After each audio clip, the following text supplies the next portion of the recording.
I had another video planned for today where I was going to share my fun clears for the 5 limited hero battles that we got this past week. However, we got the trailer for the 30th anniversary banner, and while I don't do first impression videos for these trailers very often, I think it's absolutely worth doing one for this batch of new units. If you're interested in seeing my very non-serious clears for the limited hero battles, I'll be pushing that video back till tomorrow. I brought out some old favorites and even a couple of weird picks like my 4-star plus 10 Elliewood with only a silver sword. I definitely enjoyed the challenge of these fights, and while you can basically do the same thing by limiting yourself to honor rolls, it's nice to get rewarded. I hope they bring more of these fights back in the future. Enough about the limited hero battles though, let's talk about our crazy new units. The start of it all banner is the limited time special heroes banner celebrating Fire Emblem's 30th anniversary. These guys will not be in the permanent summoning pool, and as a reminder, you can't use the free pick after 40 summons mechanic on this banner. I won't be going super in depth because we don't have everyone's stats at the moment. I would definitely wait to see some numbers before coming to a final verdict, and I will talk about that in the actual banner breakdown video. The first unit is Young Marth, who we knew was coming along with Young Caeda. Young Marth is actually going to be our 4-star focus unit for this banner, so you have a decent chance of getting him, at least at 4-star rarity.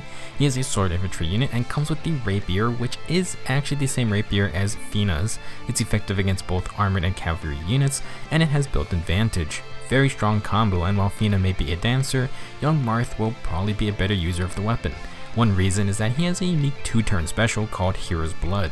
Despite the name, it's the exact same special as Legendary Marth's and Dual Marth's Fire Emblem special. Guessing they went with that name because Young Marth doesn't have the actual Fire Emblem just yet. For his B skill, Marth has Chill Defense 3, which is fine. His C skill is Speed and Defense Oath, which grants +5 speed and defense if adjacent to an ally at the start of the turn. With the flat +3 speed from the rapier, it's probably safe to say that Young Marth will be pretty fast.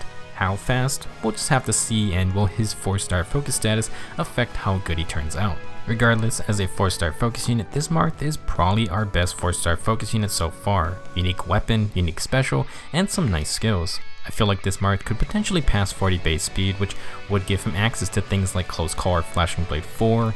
I'm not sure they would make him that good though. I do hope he comes with some decent base attack because the rapier, being both an effectiveness based weapon and a vantage weapon, loves high attack.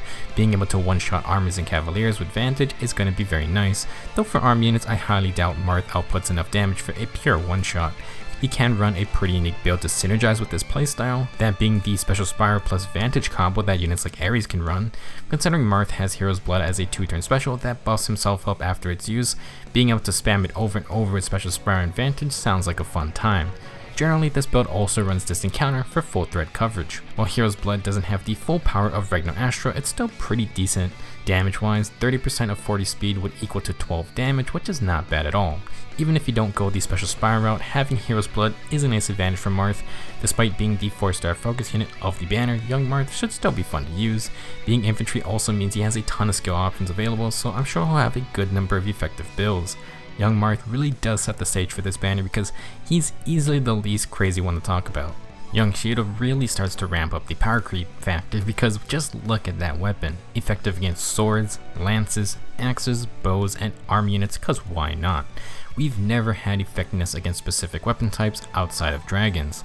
This is pretty wild, and it gives Caeda an incredible amount of coverage when it comes to bonus damage. A 1.5 times attack multiplier should not be underestimated.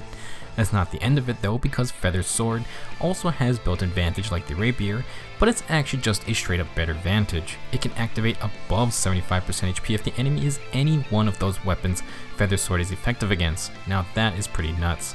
If you try to initiate on Caeda with swords, lances, axes, or bows, or you're an arm unit, she has permanent vantage to attack you first, and she's gonna get 1.5 times extra attack.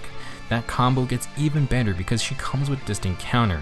Normally, I'm not a fan of distant counter on flyers because you generally have to also run IO's shield just to not get deleted by arrows. However, because Caeda has primal advantage against bows, she can potentially just one-shot them first instead. It's literally the no you Uno reverse card meme. As mentioned with Marth, the attack stat of these two will be important. More base attack means more one-shots with advantage and the effectiveness multiplier. Caeda typically doesn't have high base attack, so we'll just have to see what she gets here.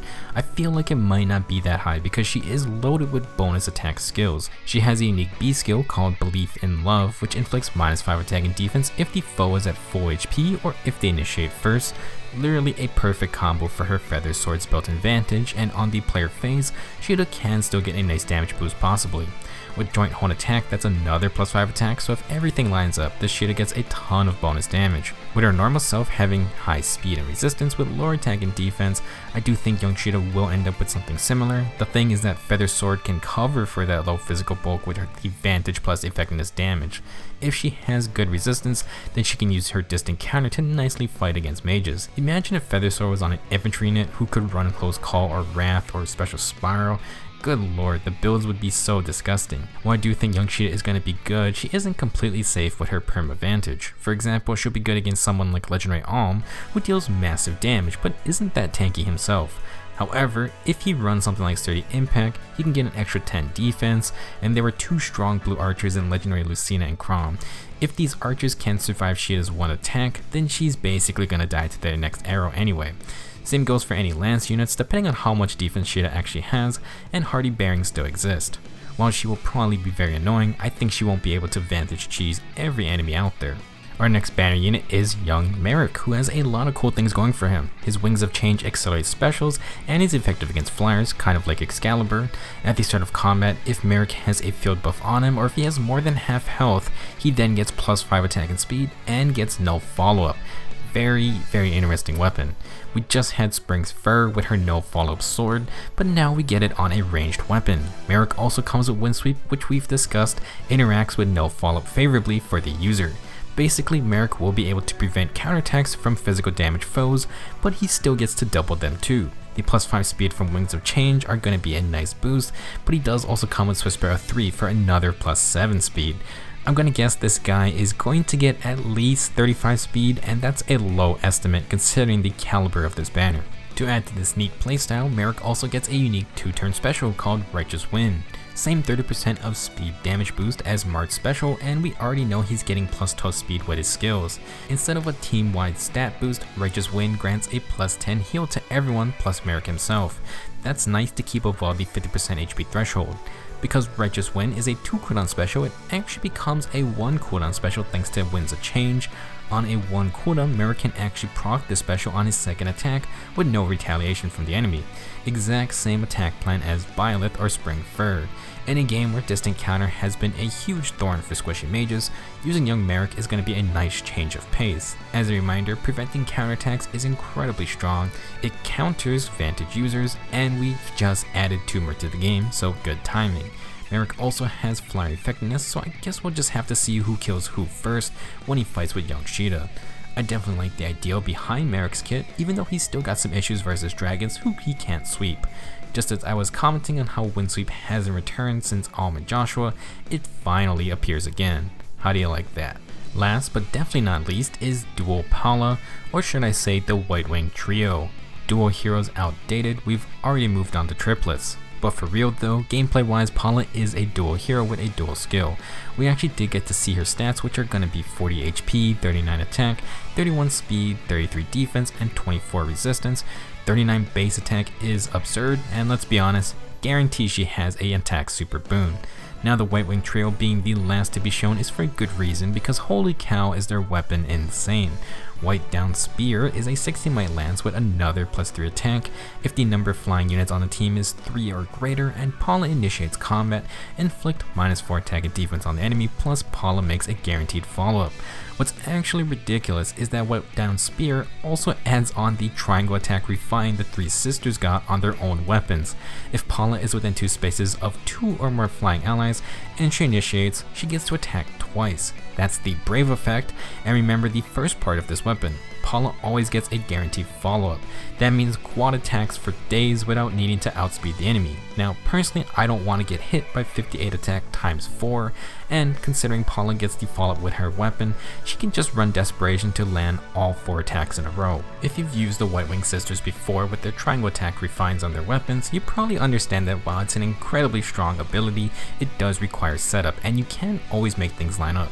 Well, the Whitewing Trio's dual skill is here to help. It allows Palla and all adjacent flyer allies to move 1 extra space. Who needs Legendary Azura? What's also insane is that this dual skill can be used more than once. In fact, every odd turn, if Palla has used the dual skill, she gets to use it again. My goodness, it just keeps getting more and more ridiculous. Considering you need at least 3 flyers to use the triangle attack ability, the Whitewings are best used in a flyer emblem team, and there's nothing stopping you from running this dual Palla with her regular version or Catria and Est, even though that would be 3 Lance flyers. Having 3 movement to set up the triangle attack is definitely a nice bonus, and she can use it again every other turn. Actually, if you use it on an even turn, I assume you would be able to use it on the next turn because that would be odd numbered. I feel like I don't even have to cover Palla's other skills besides Mirror Impact. Even then, do I need the plus 10 res when I can just slap on the Deathblow Sacred Seal and get up to 70 attack that hits twice or even 4 times? If Palla can set up, the amount of damage output is just so stupid. That is my very quick take on all these units so far. Very much like the Tokyo Mirage Sessions banner, I would say this 30th anniversary banner has 4 great units anyone would love to have. To make things sweeter, the Tempest unit for this celebration is young Minerva, and it looks like she has her own unique axe. We still don't have a green flyer for the triangle attack ability, but would they really give us that on a free unit? Let's hope she's a fun reward unit on the level of Itsuki. I'll be back to talk about this crazy banner in more detail in a couple days. Until then, do check out my clears of the limited hero battles when it's out if you want to see what strange units I have hidden away in the barracks. Also, let me know your thoughts on these 30th anniversary units so far. Thanks for watching, I'll see you guys soon.